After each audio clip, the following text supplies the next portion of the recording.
Welcome to Undercomplicating Stuff, where we, two psychologists and coaches with over 40 years of combined experience, share our insights to help undercomplicate important topics. A friendly reminder that this video is meant for conversational and entertainment purposes only. Please see the information section of this video for additional resources. Dr. Gedeon, do an introduction. Thanks, Julie. I'm Stacey Gedeon. I'm a health psychologist and the founder and CEO of a healthcare consulting and professional coaching business. And how about you, Dr. Radico? I'm Julie Radico. I am a psychologist, a coach, an author, and a speaker. And today, our question is, how can I manage my social anxiety? I think this is such a great question. And my nerdy psychologist brain goes right away to Stacey, like, well, what are we actually talking about? Are we talking about you feel some anxiety when you're in a social setting, but like you can do it. You can get through it. It doesn't really impact your life overly negatively. Or are we talking about, oh, I have avoided going to social situations, meeting with people, like going to meetings that I needed to because I was so afraid of being negatively evaluated that it's impacted my work life, my relationships, where it meets the level of like a diagnosis of social anxiety disorder. So as we are picking apart like we're going to talk about maybe all of this.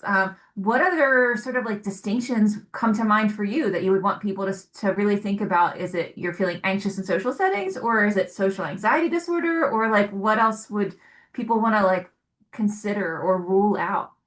This is such a great question and comes up a lot in clinical work and with just people that you know.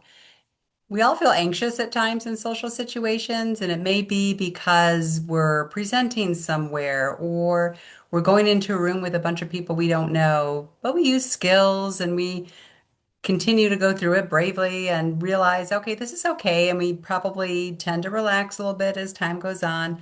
And that's very different from social anxiety disorder. And to what you were saying, that's where it really is interfering with your functioning. You almost create your world around ways to avoid being in social situations. And it can be really problematic and prevent you from enjoying the things that you want to enjoy in life because you're just not comfortable. With social anxiety disorder, usually we feel like there's some sort of spotlight on us and that we're going to say something silly or dumb, or that people are going to judge us when we walk by for what we're wearing or what we're doing. And it becomes so difficult that we even start to have physiological symptoms related to that. So our heart rate may go up, we may get clammy, we may get sweaty.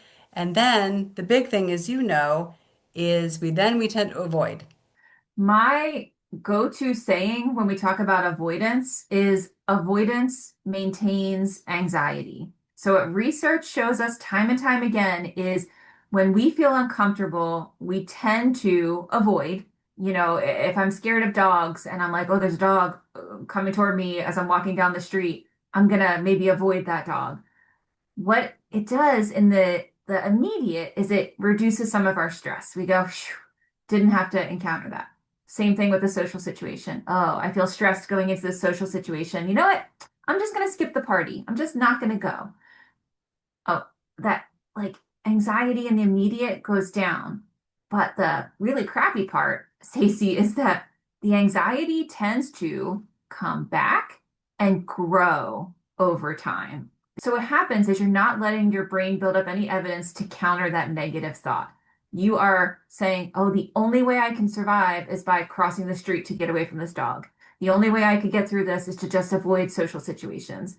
And so that anxiety grows and stays there. When in reality, if you safely were to, as you see this dog who I imagine has a human accompanying them, and you were to say, is your dog friendly? Is it okay if I approach your dog? Or like, could I pet them? And they say, yeah, they love that. Then you are learning, oh, there are safe dogs out there. I don't have to be scared of every single dog.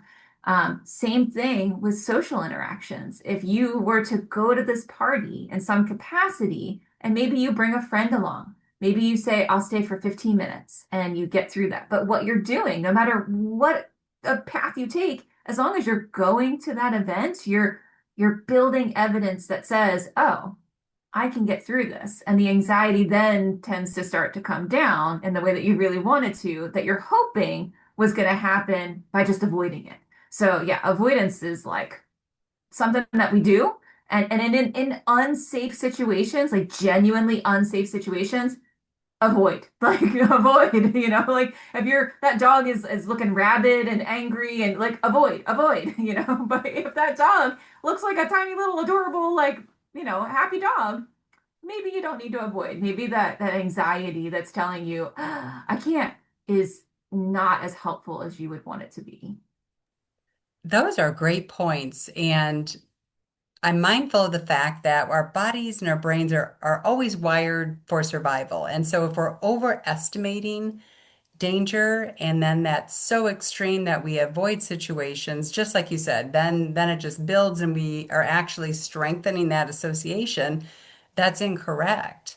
And the jargon that we use is systematic desensitization, where we would help people, or people can do this themselves, depending upon the severity, where you identify different situations and you kind of rate maybe on a scale of 1 to 10 or 1 to 100, how uncomfortable they are. And you start at a certain point, you want it to be a little bit challenging, and then you create other things to sort of make it more and more challenging once you have the strategies that you're able to use to bring down and regulate that anxiety to a reasonable level. It may not be zero, but our goal is to kind of cut it in half. So, one thing that I worked with a lot of people on who had social anxiety disorder and struggled with going to the local grocery store. Now, they would not go on a Saturday morning right before the holidays or some other time when it's super busy. They would really work their day around going when it was the least busy, the fewest things to get, would race in, race out. And even then, sometimes they struggled so much that they had to just leave. And so the first step for them might be just thinking about going to the grocery store. Then the next step might be, oh, I'm going to sit in the parking lot of the grocery store until they can bring their anxiety down. And then after some time, they can go to the next step. And we're hopeful that people will, if you're in a situation and you're feeling that anxiety, and we'll talk about some strategies to help regulate the affect, if you need to retreat, that's different than avoiding or escaping. So retreating is okay, for a few minutes, I'm going to go into my car, I'm going to do some breathing, I'm going to do some grounding, mindfulness, and then I'm going to go back in. And again, to your point, you're breaking that association that this grocery store is dangerous. You're proving to yourself that it's not, and you're proving to yourself, I can handle this. It's uncomfortable, but I can have the skills to handle it. You have done a beautiful job of explaining what we jargonally talk about is like an anxiety hierarchy of going to the grocery store. You want to be kind to yourself and setting it up of, well, I don't want to avoid doing this, but I'm not going to jump into the deep end. We used to do this thing in therapy, y'all, where where we would say, oh, you're afraid to go to the grocery store? Okay, you have to go day before Thanksgiving. Go and stand in the crowd, or like you're afraid of spiders, hold a tarantula like that.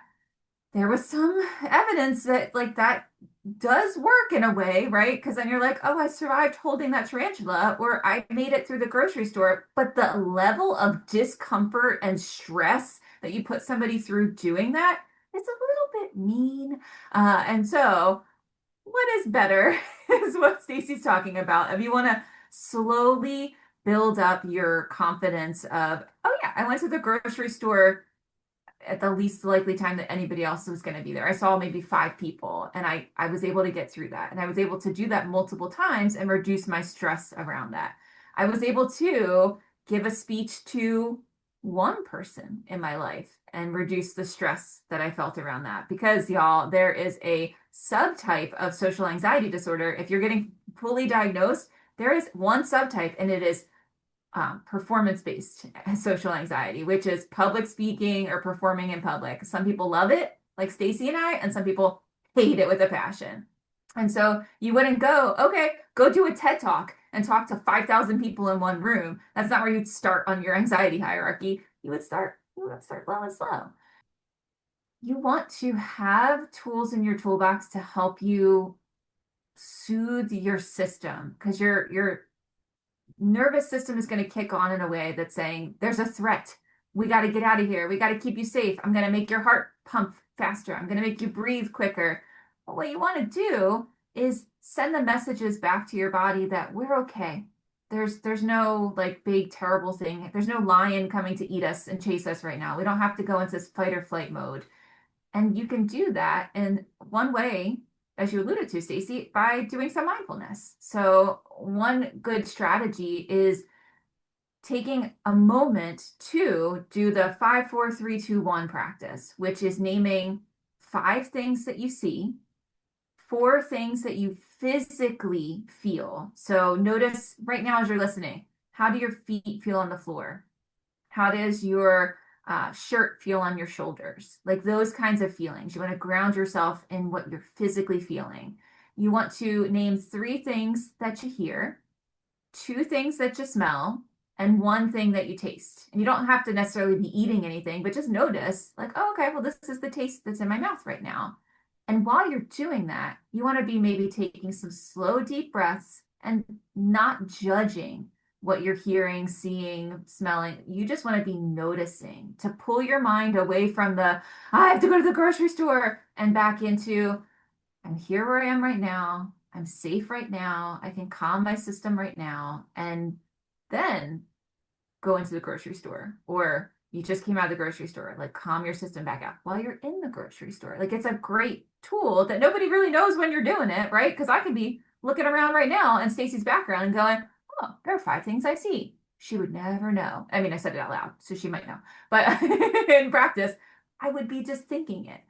I love that approach and use it all the time with folks and myself when I feel like my affect and my nervous system and everything's kind of getting away from me. And I love that it's easily accessible. Anybody can do it. And like you said, nobody knows you're doing it. Some people really prefer the belly breathing or the diaphragmatic breathing, which again, once you're kind of good at it, people won't know you're doing that either. For the people that I saw that really struggled with social anxiety and going into the grocery store, we would talk about notice the temperature of the shopping cart. When you're looking at an aisle that you need to go down and you start to feel anxious, maybe it's you're looking at a shelf full of cereal and you're really focusing on the colors and the shapes. And the great thing about that is nobody knows that you're uncomfortable because that's just a typical thing to do. If you're having to go, let's say, into a social thing, a networking thing, or some sort of meeting, or you're joining a friend or a partner in some event that you're not very comfortable with, it does help what we tell ourselves. So if we tell ourselves, oh no, this is awful, what am I going to say? They're not going to like me. All of those things that will also increase our physiology and more likely than not, sort of short out our brain and our ability to think and communicate. So one thing that can be helpful is to kind of go in with the mindset of how can I connect with one person? And if you don't know what to say, here's a little trick that we teach people. Ask people about themselves. People really enjoy talking about themselves, and research has shown that they'll leave that interaction liking you. And whether that's your goal or not, it gives you something to prompt and to talk with them about so that you can quietly work on quieting your physiology. People tend to think about themselves more than they think about others. It's the nature of how we survive. So when we say that, it's not in a, oh, everybody's selfish kind of way. It's in a, we need to be thinking about ourselves to be like, am I safe? Am I okay? Like, where am I at in the world? How do I feed myself? How do I get shelter? Like, that's what we do as human beings. It's also maybe a comfort, as you're talking about, to say if you're in a social situation and you're like, everybody's watching me, everybody's evaluating me, I don't know what they're thinking, I'm worried about what they're thinking, they might not be thinking about you as much as you think that they are because they might notice you and recognize you and be like, oh, that person looks cool. Or I wonder, what they could share with me. Or I don't know that person. I want who are they? But they're probably not thinking about you much longer than a few moments. And just like Stacey's saying, a really good like way to lean into that is to be curious. So ask them questions about themselves. Also, my key takeaway for today is to build on that, coach yourself. If you are going to a party and you are saying, I really almost avoided this because I was so worried that people might think negatively of me. I really think like I've got social anxiety disorder. Like I just am struggling. If you can get yourself to not avoid and go to that party, ask yourself in the moment, say somebody did think negatively about me. Will that affect me tomorrow? Will that affect me a week from now? Will that affect me 6 months from now? Will I still be thinking about this random person from this party maybe didn't like me? And if that's the case, talk to somebody about that. But more like most likely when you ask yourself that question, you're going to be like, oh, no, I'll have forgotten about them. I'll be worrying about new people. So, like, just recognize that. Like, the stakes often, there are some scenarios where they could be high. You could be like, oh, yeah, this is a job interview, right? Yeah, we all feel nervous on job interviews. Some of that could just be normal because you want the job.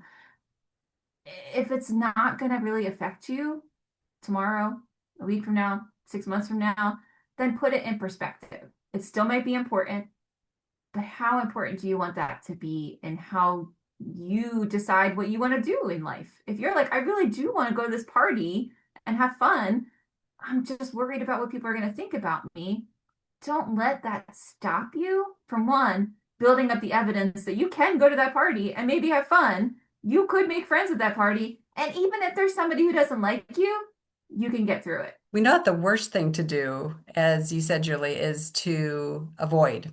Avoid just builds the anxiety, doesn't give us any evidence that we're not thinking in a way that's accurate, but you can do it slowly. You can slowly approach a situation that's really uncomfortable at a pace that's comfortable for you while you're building your skills and your evidence. And so that's what we hope people start to do. If this resonated with you, please share this video with somebody that you care about, especially somebody who you're like, oh, I have a friend or a colleague that I know struggles with this. Share this. We want to demystify this kind of stuff and help them get the support that they deserve. Also, please comment, like, subscribe, and you can message us on YouTube or LinkedIn with suggestions of questions that you'd like us to discuss in future episodes.